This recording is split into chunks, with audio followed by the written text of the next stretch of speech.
Right, okay.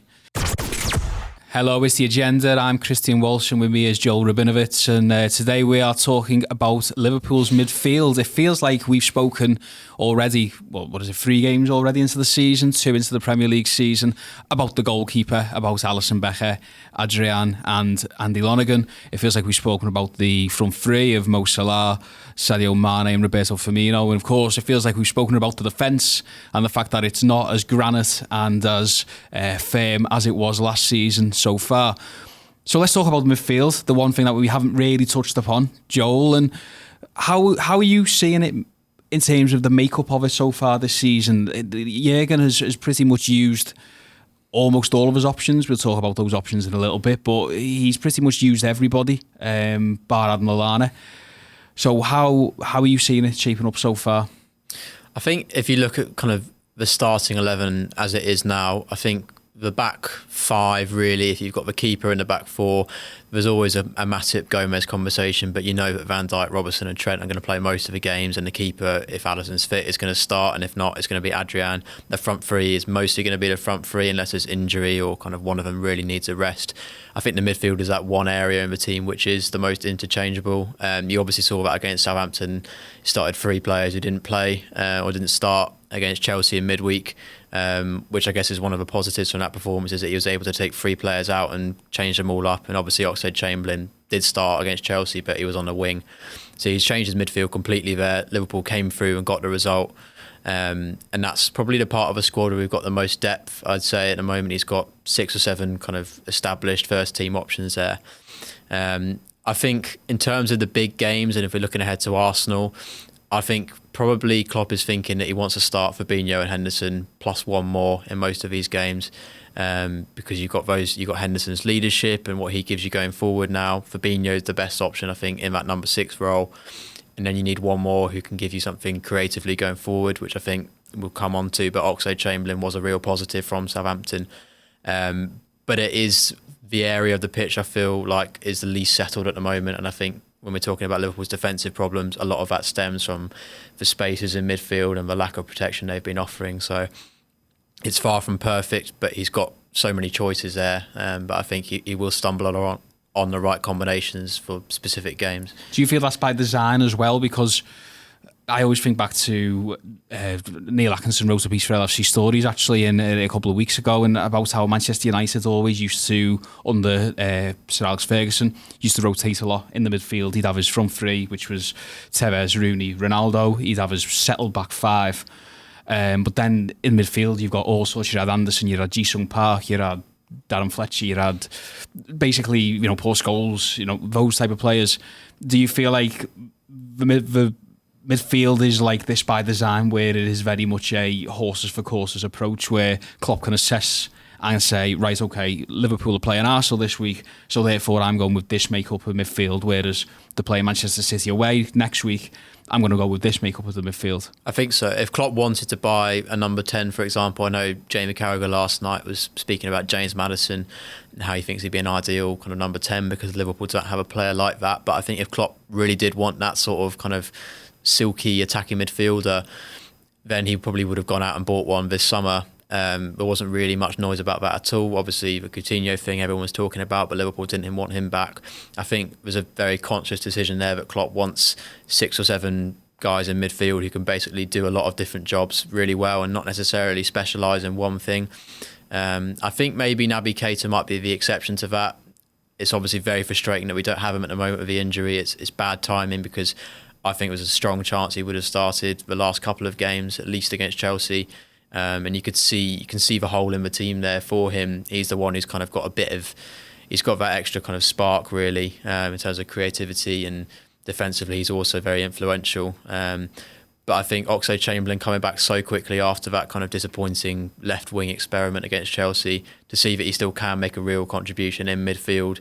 Early on he made that driving run through, and he was a little bit quiet, I thought, in the first half, but he really came into it in that spell when Liverpool were dominating. And he looked really sharp and fit, and that was good for him to kind of get his confidence back. But I think, Klopp wants to have that kind of the option to kind of play any 3 of those 7 really, I think, in midfield.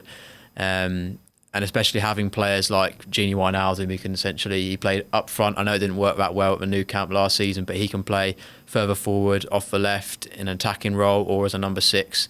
Henderson's played all kinds of roles in midfield.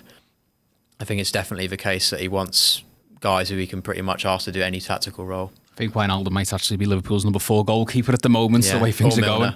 Or Milner. Get the gloves on, Jimmy Milner. I saw a bit of a debate around after the Southampton game, and it was just one tweet, but it sort of went, as I can do on social media, everyone was commenting on it. And basically the question was, do you think anybody in this Liverpool midfield is good enough to get into the midfields of Manchester United? Well, what I say about that is Scott McTominay. Arsenal, again, Granit Xhaka. Manchester City, Chelsea, that kind of, basically what they're saying is the midfield good enough? But do you... I'll go ahead and say it. I won't do a load of questions to you. I think basically that Liverpool don't necessarily need that type of midfield because they get the creativity from the front three and they get the creativity from the fullbacks. So the onus isn't always on the midfield to create. Yes, it'd be great as an added bonus, and that's where someone like Naby Keita or Oxlade-Chamberlain could maybe come into their own. But it's a question like that is ignoring the function of Klopp's midfield, and the function of Klopp's midfield for me is the fact that it gives the platform for the fullbacks to bomb on, and also for the front three to thrive higher up the pitch. I think that's definitely the case. I think primarily the job of that midfield three is not to do what Bernardo Silva, De Bruyne and David Silva do at Man City, and be kind of the main creative force of the attack. Obviously last season the fullbacks numbers are unbelievable, and I do think there's a question there about if they can't necessarily replicate the number of assists, or teams are finding a way to limit them. I think we've seen that so far, but both Trent and Robertson, I know Trent got his assist against Norwich, but neither of them have really been able to consistently get in the position as they were last season. That might come with time, but I do think there's a question there about relying too much on the fullbacks as our only real creativity. That said, the midfield is there to kind of primarily provide the platform for the front three. But I do feel there are games, for example, you look at Norwich, it was Fabinho, Henderson, and was it Milner, I think, who started against Norwich on the opening day? Might have been Wijnaldum, but either way, people would see that as a workman-like trio, and not kind of loads of natural creativity. And yet in the first half, Liverpool scored 4 goals. They penned Norwich back. So I think they have a very different way of kind of exerting pressure. It's by dominating high up the pitch, filling the spaces, pressing intelligently. They're not going to take the ball and dribble past 2 or 3 players like a Bernardo Silva or De Bruyne might do, or find an unbelievable pass out of nowhere. That's what Trent can do out wide.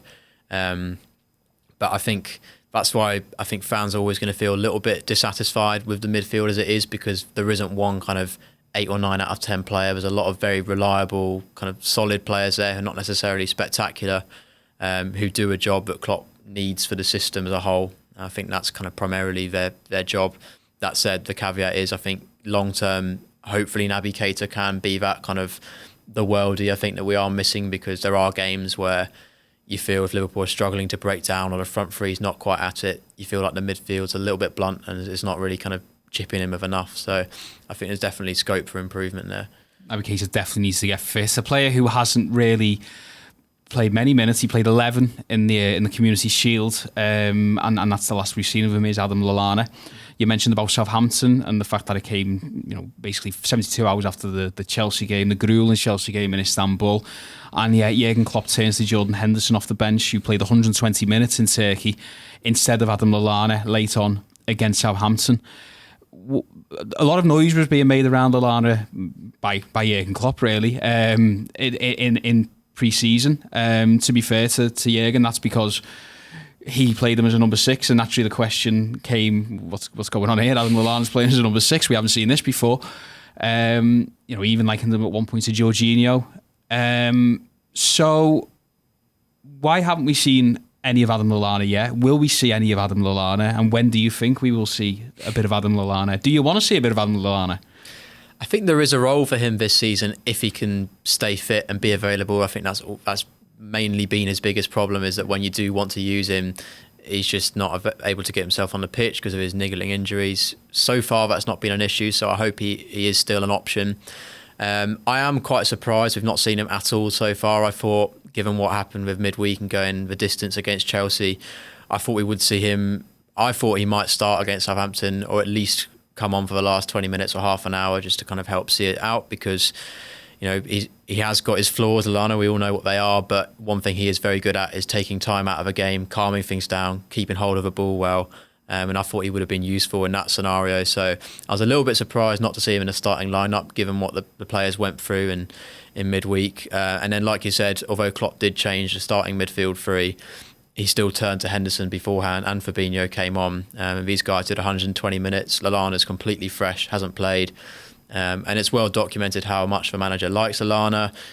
Early in the Klopp era, he was one of his kind of go-to players, one of the first names on the team sheet. And while he has dropped down the pecking order as Liverpool have improved, he's still a player that the manager trusts tactically to kind of do a job. So I am surprised. I do think there will be games where he will be useful. Whether it is kind of a case of last 15, 20 minutes, you need him to come down and slow things down or increase the tempo. And I think the number 6 thing is interesting, because I think it's been a bit of a problem, I think, so far this season, with the 6 being kind of so isolated with one player and then 2 well ahead of the ball, basically, and leaving so much space for usually Fabinho to cover by himself. But I think in certain games, you won't be seeing Lallana start as a number 6 against Arsenal, for example. I'd be shocked if that happens. But if we're playing at home against a newly promoted team or a lower mid-table team, and he needs someone who kind of receives the ball and turns in tight spaces under pressure and can pick a pass, I think maybe Lallana in games where we're dominating the ball could be an option there. So I still see him being used this season, but as I said, I'm surprised I haven't seen any of him so far. So we go on to Arsenal, and you mentioned before, Fabinho and Henderson pretty much look like they are, you expect them to come back into the side. Who would you have as that third midfielder? If I was to pick a midfield for Arsenal, I would be going Fabinho, Henderson, and there's a difference between what I think and what Klopp will do. I think he will pick Wijnaldum as the third one, because that's the midfield that started the Community Shield, started the Champions League final. I think that's his go-to trusted trio now. If it was me, off the back of what happened against Southampton, and I think the fact that Arsenal's defence is there to be got at, I would quite like to see Oxlade-Chamberlain just go again, because he's got that confidence. He would have felt really happy with himself getting through that Southampton game and the way he performed in that second half, and he's obviously going to want to make an impression against his former team and show why they didn't give him enough options or enough opportunities in central midfield, and show what he can do there. So off the back of Southampton, I feel like kind of riding that momentum with Chamberlain as the kind of most advanced one would be what I'd like to see, but I'm expecting the tried and trusted trio. I go along with Oxlade-Chamberlain because I feel like Liverpool's fullbacks are going to have to be a little bit more defensive minded against what could be a front three of Lacazette, Aubameyang and Pepe. We've seen a lot so far this season where, especially against Manchester City at Wembley, that long ball over the head of Trent, over the head of Robertson, they're going to have to sort of stay back a little bit, I think. And as we were saying before, if you cut off that creativity from the fullbacks higher up the pitch, where does that come from? Yeah. Are you going to get it enough with Fabinho, Henderson, Wijnaldum or Milner, whoever? For me, no, not really. So I think that's where you need... I think Keita would have been absolutely fantastic in this sort of scenario, but unfortunately he's injured, so I think it has to be Oxlade-Chamberlain. The other thing with Oxlade-Chamberlain as well, even though he is kind of more naturally attacking inclined than the rest of the midfielders that we mentioned there, he does put in a really good shift defensively. I thought against Southampton there were times there where he filled in really intelligently for Trent when he was going forward. He dropped into that right back space. There was one, I think it was in the first half, when he tracked back all the way back into his own box and made a really important tackle, led to a corner, but he has got that to his game as well. So he's not just that kind of creative spark, but you can rely on him to kind of be where he needs to be and fill in off the ball. So yeah, he'd be my pick, I think, for the weekend. So that's it. That's the midfield deconstructed and analysed. If you let us know what you think about the midfield, who would you play against Arsenal? Leave us some comments below. And if you want to subscribe to the Blood Red YouTube channel, just go ahead and give that button a little click. I've been Kristian Walsh. This is Joel Rabinowitz, and we'll see you very soon.